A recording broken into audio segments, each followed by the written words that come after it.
നല്ല പാട്ടായിരുന്നു. എനിക്ക് ഇഷ്ടപ്പെട്ടു. എനിക്ക് ഇഷ്ടപ്പെട്ടു. എനിക്ക് അതിനകത്ത് ആ പാട്ടിന്റെ ബീറ്റ്സ് ലൈക്ക് മ്യൂസിക്കിനേക്കാളും എനിക്ക് ഇഷ്ടപ്പെട്ട ലിറിക്സ് ആണ്. അത് വളരെ സത്യമായ കാര്യങ്ങളാണ് എഴുതിയത്. പക്ഷെ ഒരു പ്രശ്നം വന്ന് നോക്കി ഒന്നിച്ചു നിൽക്കും. അത് ഒത്തിരിയായിട്ട് നമ്മൾ തെളിയിച്ചിട്ടുണ്ട്. അതിപ്പോ ഈ അടുത്ത കാലത്ത് പ്രളയം, കൊറോണ, അതുപോലെ തന്നെ ഇപ്പൊ ഏറ്റവും റീസെന്റ് ആയിട്ട് മറ്റേ SMA ഉള്ള എത്ര കുട്ടികൾക്കാണ് നമ്മൾ ഫണ്ട് റേസ് ചെയ്തത്, എത്ര കോടികള്.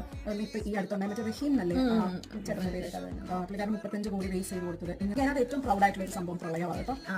ഞാൻ കേരള അല്ലെ മലയാളികൾ എന്ന് പറയുന്ന എല്ലാവരും മറ്റേ കണ്ണാടിയൊക്കെ വെച്ചിട്ട് അത് തന്നെ ഫുൾ സ്ലീവ് ഒക്കെ ഇട്ട് നടക്കുന്ന ആൾക്കാരാണെന്നാണ് ഞങ്ങളുടെ ഒരു ഇതെന്നൊക്കെ.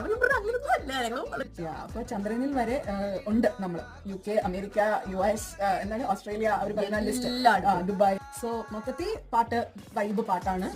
പക്ഷെ എന്നാൽ പോലും എല്ലാവർക്കും നാട് എന്ന് പറയുന്നത് എപ്പോഴും ഒരു വികാരമായിരിക്കും. ഇറ്റ് സെറ്റ് ആവും. And not like that it's trending 1. അപ്പൊ നിവിൻ പോളിയുടെ കംബാക്ക് ആയിട്ട് നമുക്കത് എക്സ്പെക്ട് ചെയ്യാം.